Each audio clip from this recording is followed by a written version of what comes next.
Nabila. Kami mahasiswa dari Institut Mahalan Malang dari Program Studi Diploma Pidana. Di sini kami akan menjelaskan mengenai informasi tentang KB. Nah, di sini saya akan menjelaskan pengertian dari KB. Nah, KB sendiri itu merupakan tindakan untuk memberikan jarak pada anak dan juga membatasi jumlah anak. Di mana tujuannya itu adalah untuk menciptakan keluarga yang sejahtera dan juga keluarga yang bahagia. Di sini saya akan menjelaskan tentang macam-macam metode kontrasepsi. Metode kontrasepsi sendiri dibagi menjadi dua. Yang pertama metode kontrasepsi tradisional dan yang kedua yaitu metode kontrasepsi modern. Metode kontrasepsi tradisional sendiri dibagi menjadi dua, yaitu kontrasepsi alami tanpa alat dan juga kontrasepsi alami dengan alat. Kontrasepsi alami tanpa alat sendiri yaitu ada metode kalender, metode senggama terputus, metode aminorelatasi. Sedangkan untuk kontrasepsi alami dengan alat yaitu ada kondom, spermisida, dan cavital cup. Macam-macam kontrasepsi yang kedua yaitu ada metode kontrasepsi modern. Metode kontrasepsi modern ini dibagi menjadi dua, yaitu kontrasepsi hormonal dan juga non-hormonal. Kontrasepsi hormonal sendiri yaitu ada KB pil, KB suntik, dan juga KB implan. Untuk kontrasepsi non-hormonal sendiri yaitu ada KB IUD dan juga ada KB yang operasi, yaitu ada KB tubektomi dan juga vasektomi. Tadi saya sudah menjelaskan seputar informasi tentang macam-macam KB kontrasepsi. Jika ayah dan bunda ingin mengetahui secara luas dan secara menyeluruh tentang metode kontrasepsi seperti KB pil, KB suntik, dan KB lainnya, ayah dan bunda bisa menonton video kami selanjutnya. Nah, di sini saya akan menjelaskan sedikit tentang alat kontrasepsi KB suntik 1 bulan dan 3 bulan. Ini seperti gambar yang di atas ini KB 1 bulan dan KB suntik 3 bulan. Alat kontrasepsi ini dapat mencegah kehamilan dan memperjarak usia anak. Cara pemberian alat kontrasepsi KB 1 bulan dan 3 bulan ini melalui penyuntikan secara IM di bokong. Efek samping dari alat kontrasepsi 1 bulan dan 3 bulan ini yaitu ada penambahan berat badan, mengalami flek, sama menstruasi tidak teratur, berjerawat. Keefektifan alat kontrasepsi KB suntik 1 bulan ini 99% sangat efektif dalam mencegah kehamilan. Sedangkan alat kontrasepsi KB suntik 3 bulan ini 98% sangat efektif dalam mencegah kehamilan. Nah, di sini saya akan menjelaskan tentang KB pil. KB pil yaitu salah satu KB hormonal. KB pil ini bunda-bunda bisa mengonsumsinya setiap hari dan di jam yang sama sesuai petunjuk yang ada di kemasan. Keefektifan KB pil ini yaitu 96%. KB pil ini bisa dikonsumsi untuk pengantin baru karena sangat efektif mengembalikan hormon daripada KB yang lainnya. Efek samping dari KB pil ini sendiri yaitu bisa mengalami mual, pusing, dan juga bisa sering lupa. Nah, di sini saya akan menjelaskan tentang alat kontrasepsi KB implan. KB implan merupakan KB hormonal jangka panjang yang efektif digunakan hingga 3-5 tahun dan mempermudah bunda-bunda yang sering kelupaan untuk kontrol kembali dalam jangka waktu 1 bulan. Cara kerjanya menebalkan dinding-dinding rahim untuk mencegah ovulasi pada ibu. Dan KB implan ini digunakan di tangan ibu yang jarang digunakan untuk beraktivitas. Keefektifannya 99% mencegah kehamilan dan efek sampingnya itu mengalami menstruasi yang tidak teratur, sama mual muntah dan pusing. Nah, di sini saya akan menjelaskan mengenai alat kontrasepsi kondom, di mana kondom merupakan alat yang terbuat dari bahan karet dan lateks, berbentuk tabung, tidak timbul cairan dan ujungnya tertutup rapat. Cara kerja dari alat kontrasepsi tersebut yaitu sebagai alat penghalang atau pencegahan masuknya sperma agar tidak bertemu dengan sel telur. Keefektifan dari alat kontrasepsi yaitu 98% bila kegunaannya tepat dan benar. Efek samping dari alat kontrasepsi yaitu yang pertama ada infeksi ringan, yang kedua reaksi terhadap lateks. Nah, di sini saya akan menjelaskan tentang KB IUD. KB IUD adalah suatu alat kontrasepsi yang dipasangkan di dalam rahim perempuan untuk mencegah kehamilan.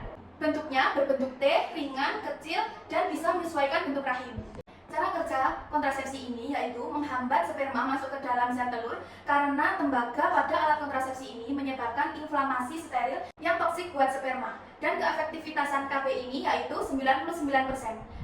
Efek samping dari kontrasepsi ini yaitu keputihan yang berlebih, kram perut, dan nyeri perut yang berlebih setelah pemasangan, bisa lepas dan bergeser sendiri. Nah, di sini saya akan menjelaskan mengenai senggama terputus, di mana senggama terputus ini merupakan suatu metode KB alami yang dilakukan dengan cara menarik penis keluar dari vagina sebelum mencapai ejakulasi. Cara kerjanya yaitu penis ditarik keluar sebelum ejakulasi, sehingga sperma tidak dapat masuk ke dalam vagina. Dengan begitu, pembuahan antara sperma dan sel telur dapat dicegah, sehingga kehamilan tidak terjadi. Keefektifan metode KB senggama terputus ini yaitu 77%, tetapi metode ini tidak dapat mencegah infeksi menular seksual. Nah, di sini saya akan menjelaskan tentang metode kontrasepsi, yaitu metode kontrasepsi kalender. Metode kalender adalah metode kontrasepsi alami dengan menghitung masa subur. Umumnya masa subur dihitung dari 12 sampai 16 hari pertama sebelum menstruasi. Metode kalender bekerja dengan prinsip perhitungan masa subur, yaitu pertama Metode kalender bekerja dengan prinsip perhitungan masa subur, yaitu pertama penentuan ovulasi berdasarkan masa siklus haid. Kedua, ovulasi dihitung 14 hari sebelum masa menstruasi. Ketiga, perhitungan digunakan dengan metode ordinal.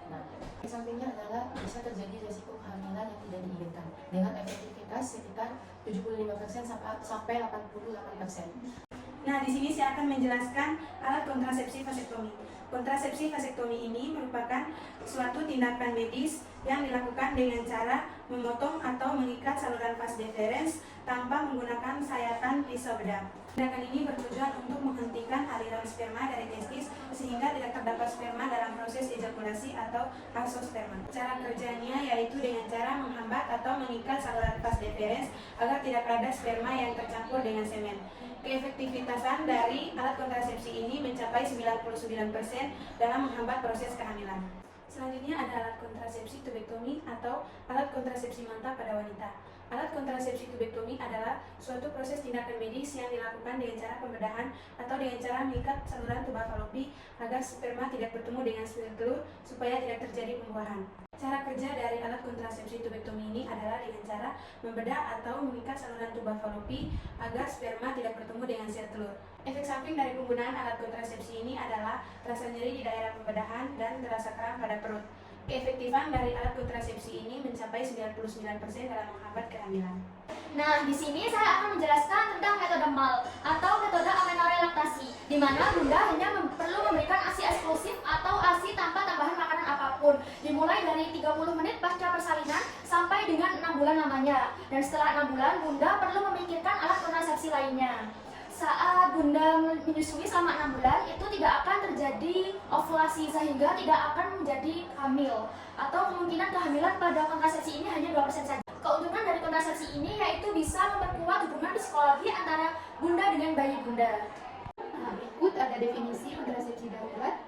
Kontrasepsi darurat adalah metode kontrasepsi yang digunakan setelah berhubungan seksual dan sebelum waktu implementasi. Dosis alat kontrasepsi darurat adalah 1,5 mg diminum 0 sampai 72 jam setelah berhubungan.